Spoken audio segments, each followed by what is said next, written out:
Just after 1:30 in the morning, Austin's famous 6th Street was alive with music, laughter, and crowded sidewalks. People were leaving bars, calling rides, and saying goodnight to friends. Then, suddenly, the sound that shattered the night, gunfire. Within seconds, panic spread through the crowd outside Buford's backyard beer garden on West 6th Street. People ran in every direction, some ducking behind cars, others pulling friends to safety. But for several victims, there would be no escape. What began as a normal Saturday night in Austin, Texas would quickly turn into one of the most disturbing mass shootings the city had seen in years. It was early Sunday morning, March 1, 2026, when the chaos began. Security cameras later revealed that a vehicle had been circling the block repeatedly near the busy nightlife district.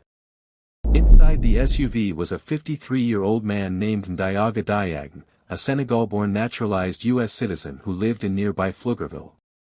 Shortly before 2 a.m., the vehicle slowed as it approached a group of people outside the bar. Without warning, shots rang out. Investigators say the gunman fired a pistol from the window of his SUV, sending people scrambling across the street in terror. The crowd scattered as the shooter continued firing toward pedestrians. But the attack did not stop there. Moments later, the suspect stepped out of the vehicle, this time carrying an AR-15 style rifle, and continued shooting at bystanders gathered along the busy strip of 6th Street.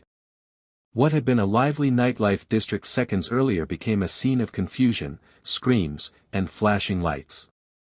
As frightened witnesses dialed 911, officers from the Austin Police Department rushed toward the sound of gunfire. Remarkably, police arrived within roughly 55 to 57 seconds of the first emergency call. Body camera footage later released would show the chaotic scene, people running, officers moving toward the shooter, and the tense confrontation that followed. The gunman was ultimately shot and killed by responding officers, ending the attack. But the damage had already been done. When the gunfire stopped, 3 lives had been lost and at least 14 others were wounded. Among those killed was Savita Shan, a 21-year-old student at the University of Texas at Austin. Friends described her as bright, kind, and driven toward a promising future. Another victim was Ryder Harrington, a 19-year-old student from Texas Tech University who had been visiting Austin with friends. The third victim, Jorge Peterson, was a 30-year-old mixed martial arts fighter who had recently moved to Austin to pursue new opportunities. He was initially hospitalized but later taken off life support on March 2. Each of them had come to 6th Street that night for the same reason countless others do, to relax, socialize, and enjoy the city's nightlife. Instead, their night ended in tragedy. As investigators began searching for answers, new details about the suspect raised disturbing questions. During the shooting, authorities reported that the gunman was wearing a sweatshirt with the phrase, "Property of Allah."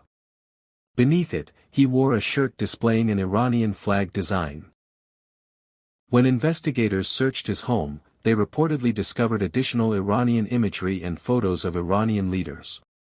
Because of these findings, the FBI's Joint Terrorism Task Force joined the investigation, examining whether the attack could be linked to ideological or extremist motivations. Officials also noted the timing of the shooting, which occurred shortly after U.S. and Israeli military strikes against Iran, prompting investigators to consider whether the event could have been influenced by geopolitical tensions. However, as of now, no definitive motive has been confirmed. In the days following the attack, the city of Austin began the difficult process of healing. A victim assistance center was opened to support survivors and families, offering counseling, spiritual care, and help recovering lost belongings. Meanwhile, Texas Governor Greg Abbott directed the Department of Public Safety to increase patrols throughout downtown Austin, hoping to reassure residents and visitors that the city remained safe. But for many in the community, the memory of that night still lingers. The flashing lights, the screams, and the terrifying realization that a peaceful evening could turn deadly in an instant. For investigators, the case continues to raise critical questions. Was this attack planned long in advance? Was the suspect acting entirely alone? And most importantly, what drove him to target a crowded street full of strangers? While the investigation continues, the lives lost on 6th Street serve as a reminder of how quickly ordinary moments can turn into history. If you want more deep investigations into real cases like this one, make sure to follow the channel, share this story, and stay tuned for more true crime documentaries uncovering the facts behind the headlines.